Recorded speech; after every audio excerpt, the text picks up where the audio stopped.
All right, here we go.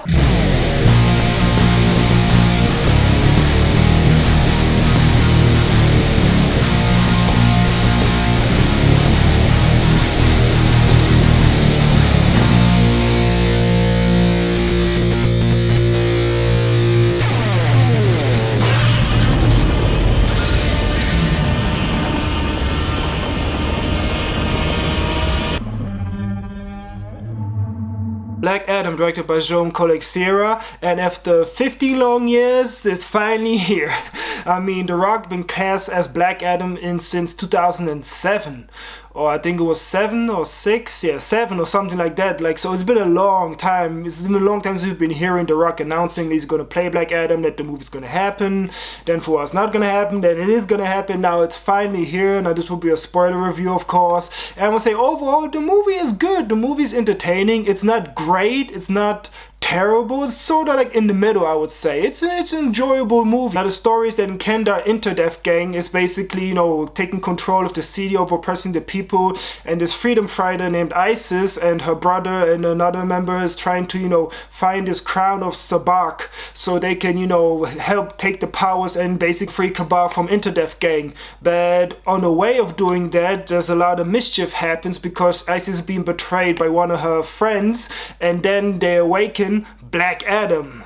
And I must say, and a whole new shitstorm starts. And I must say, the moment Black Adam gets introduced is one of the most badass character entries we've got in DC. I mean, this was just like the most perfect way to introduce Black Adam. Like the way he shows up and the Interdeath Gang member just goes in and says hands up, and he just grabs him and like just like kills him.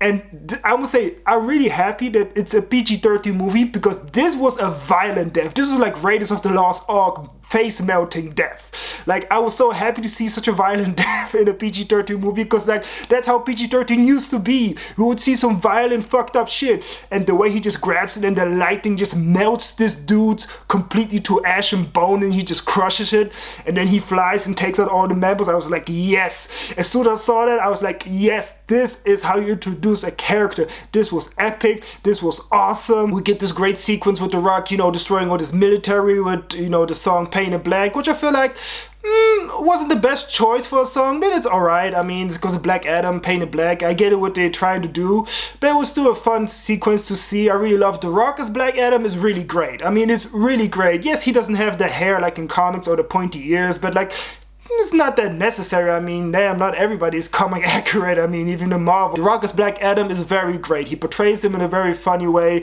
in a very brutal way, which I really like. And I really feel like this really feels like it's not an anti-hero, because like, I mean, yes, Black Adam is in the comics sometimes a villain, mostly known as a villain, but also at times he can be an anti-hero. But this version of Black Adam, he's not a hero. This is what I really like. Like, he kills people without remorse.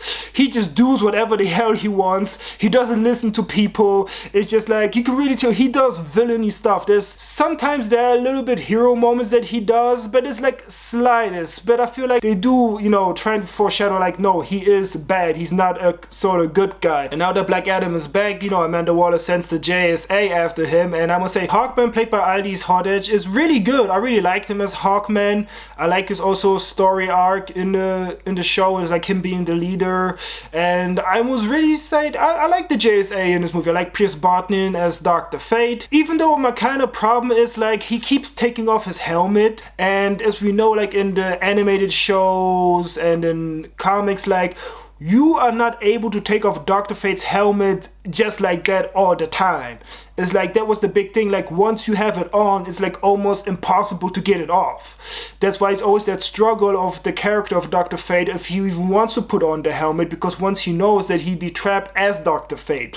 So I kind of feel like they didn't really pay attention to that of Dr. Fate, like his character, because he just takes it off, takes it on, takes it off, takes it on, takes it on, as much as he wants. I mean, and I feel like, yeah, that's not how Dr. Fate character works. That's like one of the big things with his character, what I kind of feel like was kind of a down point. Now, as far as Cyclone Adam Smasher, played by Quentin Centil and Noah Centil, I feel like, I hope I said the name right, I'm sorry if I butchered the names, but I feel like them as being sort of the younger members of the JSA, I mean, they're fun, they're entertaining, and Smash is kind of like the comic release of the group, and I feel like the whole dynamic is really good. I like the actors, I like the way they portrayed, I like the whole story, the way it goes, you know, with Black Adam, you know, fighting them, because they first think he's going to destroy everything of Kandor, but then the people see him as a freedom fighter, Black Adam. They don't see him as a threat, they see him as the one who, you know, who finally frees Kandor of oppression and everything. And I must say, there's a lot of things of the movie, the way the movie goes, is I really feel like the biggest down parts is the editing and the directing of the movie. I feel like this is not the right director for this movie. You can really tell, like, you can clearly see what they were trying to do and story arcs or story points they were trying to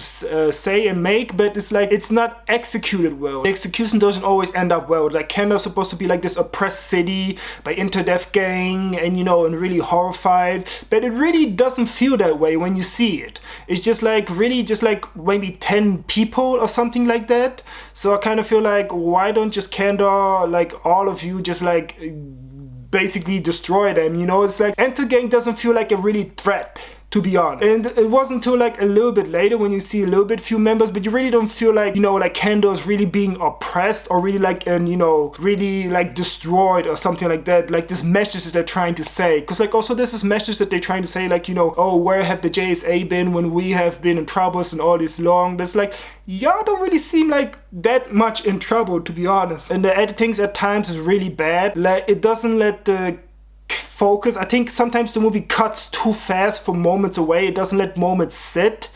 Cause like even this little exchange that Adam Smasher and Cyclone have, where Cyclone tells about her backstory, but it's so quick and fast that it's just, you know, passes through really fast. And I really think I know what they're trying to show us in this scene, like this really normal setup, but at times the movie also doesn't want to rest. It keeps going and going and going and going and going. And I also feel like the musical score of this movie is also at times interfering with the movie, because there's constantly music. Now you can have that sometimes, but like the problem with that is like scenes that's supposed to be like quiet or just like a scene where characters just talk, but then you have like this uplifting non-stop hero theme playing all the time. That kind of ruins the moment and doesn't let the moments, you know, sit in. So I really feel like that, the editing and the directing are like the biggest problems of this movie, because you can clearly tell at times the directing is not going in a really good way.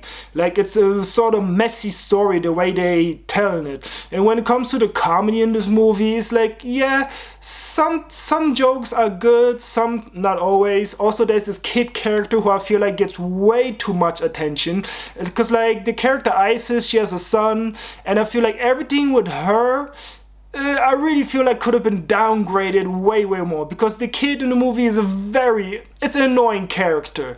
It's not a bad performance like that, but the character is just like really annoying. That kid, like, hey, it's just exposition kid, basically. He just tells this, that, and it's just at the end he tries to motivate the people to fight, and it's just where he rides into a skateboard, like in the middle of a battlefield. It's just like that character could have been written off completely, really. It would have been way more better if it would have been just Isis, her character, and with her brother, and you know, trying to help and everything. The kid character was a little bit unnecessary. It was like, didn't add up much, really, and it gave too much screen time to him. And I feel like also when Black Adam, you know, finally denounces power and gets taken to Waller under his prison, I really feel like this is a problem where, you know, he breaks out of the prison again, but the way they go about it is so...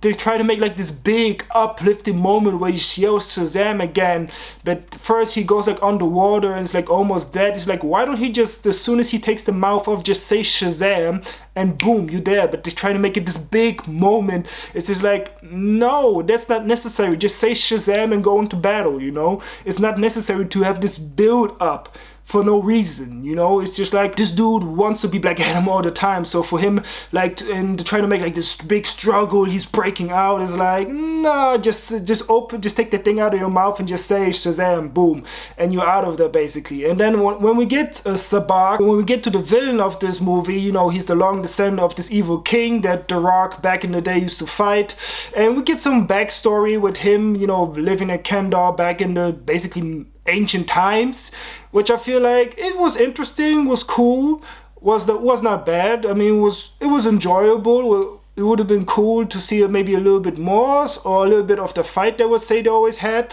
But we get to see Sabak, and what's really cool with this devil design that he has with the pentagram and everything. I really liked his design. I also like the fight that he has with the JSA. But my problem is like the way he kills off Dr. Fate, because Dr. Fate is basically God level power.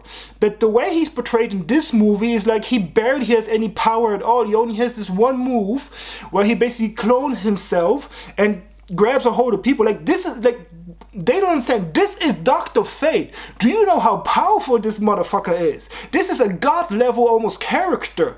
Yeah, like, this is no joke. He's supposed to take off Sabak easy like that.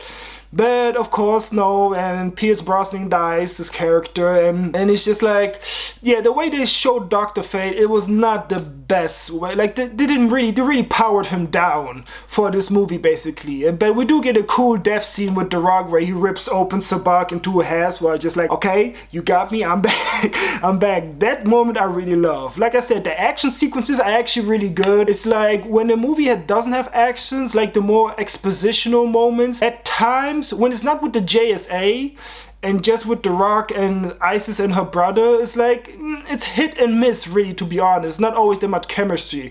But when The Rock isn't, you know, babbling with Hawkman, for example, and them fighting or arguing, or him being with the JSA, it's actually really good. It's actually really entertaining. That's what I really like, to be honest. And now, the biggest moment for me was, of course, we knew that Henry Cavill, you know, that he was going to be in Black Adam, because they announced it on Instagram, and I was so excited. I was so excited knowing that going into the movie, and I knew it was the end of the movie, and I was waiting for the post-credit scene. I was like, ooh, it's coming, it's coming. And then we get to see Amanda Waller talking to Black Adam, saying like, you know, Kendar is your new prison, do not leave it. And he's like, send everyone. And then poof, and then we see a figure descend, and then we hear the music, and then we say, it's been a while since anybody made the world this nervous. And then we see Henry Cavill, like, Black Adam, we should talk. As soon as I saw Henry Cavill, I went to the movies with my dad, but I was the only one out of the whole cinema. As soon as I saw Henry Cavill, I was like, yes! Yes! I screamed out so loud. I was celebrating. I did not give a fuck who was in there. Everybody, you know, kind of was happy also, like, but because it was so quiet. And then all of a sudden, I just was, yes! Yes! I was like, yes, here we go. You know, I was so happy, so much joy came out of me. I was so happy to see Henry Cavill back as Superman. I was like, y'all don't understand how special that was, because Henry Cavill, it was like, you know, we got Man of Steel, we had Batman v Superman, but then, like, you know, Justice League with Joss Whedon, which was awful, but then we got this Zack Snyder version, which was amazing. And then I was like, and then, you know, they basically announced his comeback, and we would get to see Man of Steel 2, and like, yes, and then all of a sudden, they kick him out and he's no longer Superman again. I was like, this is heartbreaking. It's like James Gunn and Stephen, whatever this dude's name is, it's just like, that's the biggest slap to the face to the fans of Superman, of DCEU. Seriously, that's the biggest slap to the face to the fans for doing something like that. You don't build up like this potential Black Adam versus Superman movie and Man of Steel, and then announcing that Henry is back and all that, and then they take that away from us. It's like, seriously, I'm so mad and disappointed at DC right now, and the way they do it, because it was so much joy to see Henry Cavill finally back as Superman, and to finally have, after goddamn almost 10 years now to see Man of Steel 2 and to finally Henry, he was so happy, he was excited to see him, but then no, they take that away from us just to work on a younger version of Superman. It's like, I'm gonna make a separate video about the state of DC, but I just quick want to say, it's like, it was such a joy to see Henry Cavill back as Superman, because like, that's our Superman, that's the Superman we grew up with, basically. And I was so happy to see him in a cameo and was led up to it, like, but overall, like, Black Adam, it has, like I said, the directing and editing is I feel like the biggest problems of this movie, that sometimes, you know, that doesn't handle the storytelling as well. It's also said like this kid character, I feel like could have been written out completely out of the movie, was not necessary to have him in the movie. The villain was alright, Black Adam is great, also Cyclone, Atom Smasher, very entertaining, Hawkman, Dr. Fate could have been a little bit better, I must say, but overall the movie was entertaining, the action sequences are fun, it's one of the most badass entries we have. I'm gonna give this movie 6 out of 10. I enjoyed myself. I had fun at the movies. I really enjoyed the movie. It was fun. And this movie's alright. But unfortunately, it looks like we will not get Black Adam 2 because the way of DC is now. But hey, I'm gonna make a separate video all about that. But thanks everybody for watching. As always, see you next time.